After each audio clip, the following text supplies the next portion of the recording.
সান মারিনোর বিপক্ষে মাঠে নামার আগে এবার মধুর সমস্যায় বাংলাদেশ দল। থমাস ডুলির অধীনে এবার একাদশে আসতে পারেন জামাল ভুঁইয়া। একই সাথে হামজা, সামিত সোম, সোহেল, কাজেমের মাঝেও হবে প্রতিযোগিতা।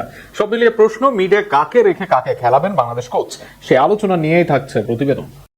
আগের কোচের আমলে অনেকটা ছিলেন ব্রাত্য, মূল একাদশ তো সুযোগ পেতেনই না, এমনকি বদলি হিসেবেও সুযোগ মিলত কালে ভদ্রে। এবার কোচ কাবরেরাকে নিয়ে সরাসরি কথাও বলেন জামাল ভুঁইয়া। তবে নতুন কোচের অধীনে খুলতে পারে জামালের ভাগ্য, এমনকি মূল একাদশেও হতে পারেন নিয়মিত। থমাস ডলি সাধারণত প্রেসিং ও ডিফেন্সিভ শেপ রাখতে পছন্দ করেন। জামাল ভুঁইয়া প্রেস করেন না, তবে ডিফেন্সিভলি জামাল বেশ দুর্দান্ত, এমনকি প্রেস রেজিস্ট্যান্স বা বল গ্রিটনেসেও জামাল রাখতে পারেন ভালো ভূমিকা।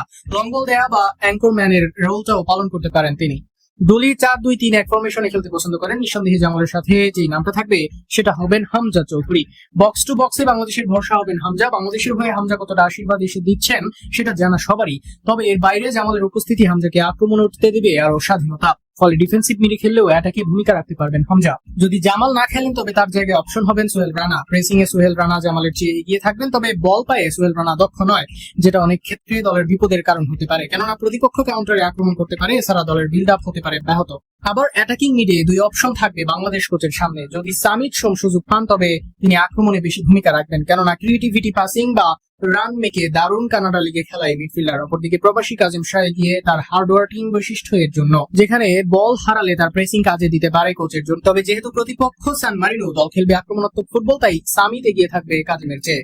সব মিলিয়ে জামাল, হামজা ও সামিতকে রাখা যেতে পারে শুরুর একাদশে। সেটা বড় নামের জন্য নয়, বরং প্রতিপক্ষ নিজের কৌশল বিবেচনায় একাদশ সাজাতে এই তিনজনকে অগ্রাধিকার দিতে পারে।